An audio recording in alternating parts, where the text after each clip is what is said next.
Welcome to ABC News. My name is Lu Jiawen. And my name is Nicole. So, what are we going to talk about today? We have invited 3 guests and interviewed them about corruption. Yeah, corruption has always been a serious problem in every country, especially some third world countries.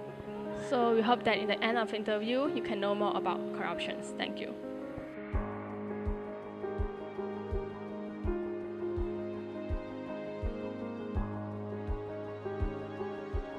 Okay, in this case, we can look into this question into two perspectives. Number one, the government policy towards a business. Number two, how this policy can affect the business in Malaysia. Am I right? Okay. So by looking at the first perspective, okay, how the government policy towards business in Malaysia. So from my point of view, okay, from what I've seen, the policy basically, okay, compared to last time and now, the policy getting more tougher and tougher among the people whoever want to start their business in Malaysia. So end up they're finding more like difficult to follow the government policy. They're finding like more threatened kind of policy towards those entrepreneurs in Malaysia. So right now, by culture, we can see people are finding so much of difficulties to follow the government policy to do their business in Malaysia.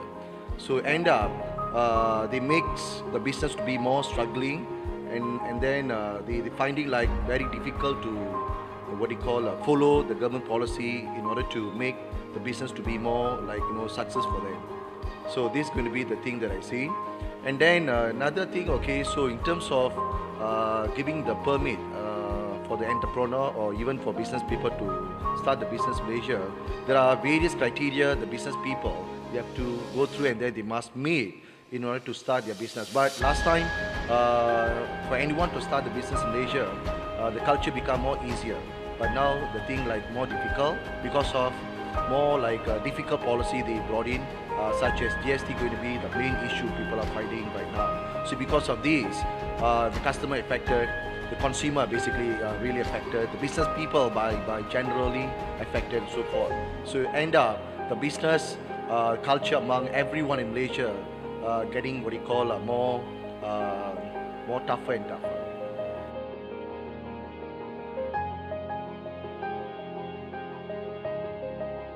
To become a good leader in the future, basically the student by nature they must train themselves during their study time.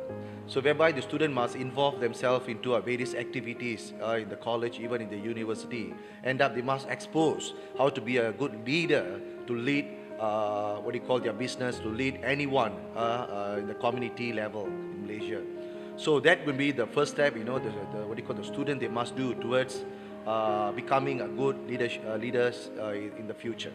So the student really gone through this process, end up they can build the confidence, end up they can build the knowledge, and end up they can build whatever characteristic towards how to build themselves to be a good leader in the future. So people used to say the leaders are made through the family. Okay, so the family basically must produce each and every of their child to be a good leaders.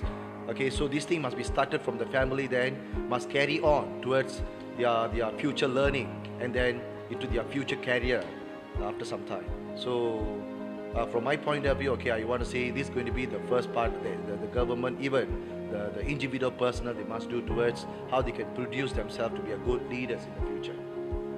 Thank you. Thank you so much, sir.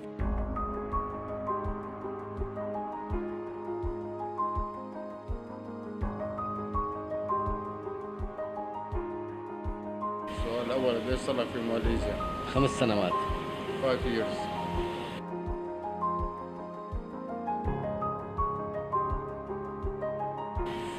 هلا أنت بدك رجل وسيط حتى تاخذ أوراقك المطلوبة للعمل هون في ماليزيا؟ فيني اعملها عن طريق وسيط وفيني اعملها عن طريق الاونلاين مباشر. I can do by agent and I can do by online by myself. Okay, that's good. How these agents are charging you for منك الوسيط. الشركة كاملة 7000. Full company around 7,000 ringgit. like having a license or? The license is the company is SDN PhD. Okay, our last question will be, would you recommend Malaysia for your friend to come and do business? عندك أي تعليق لأصحابك عشان يجوا على ماليزيا يفتحوا أي مجال للعمل؟ ليه بنصحهم انهم يجوا لشغل ماليزيا كثير منيح. Yes, the work in Malaysia is very good. Why? Malaysia has a lot of. ليش؟ لانه الشغل ممتاز والكل شيء مسهل والتجاره منيحه. Because the work in Malaysia is very good and transport and the import and export is very good to do business like it in Malaysia. We come to the end. Thank you, Ahmed. What do you think about corruption? I think corruption is an integral part of many societies. Corruption can be means dishonesty, fraudulent, misconduct, but it often means that it's a misconduct of people with powers. Those people with power will often abuse their power on people below level, and when this happens, corruption happens. Therefore, corruption promotes economic inequality, often making rich even rich and poor even poorer. Okay, then in your opinion, why does corruption exist? Actually, corruption has always existed. As long as there are men, there will be greed. Corruption is nothing new when money begin to able to buy people consciousness.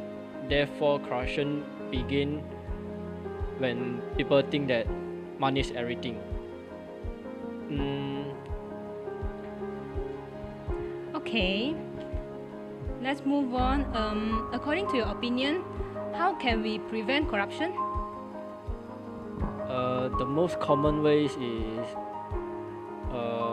government change some policies, rules or regulations. Can you briefly explain about it? The government can strengthen some laws and protect the citizen from corruption, and most importantly form an anti-corruption bodies. And government should promote whistleblowing action. Therefore, and protect whoever report the corruption to the bodies, so that the citizen will feel safely when they will feel safely from the people who are doing the corruption. Okay, thank you very much. Thank you, Fong.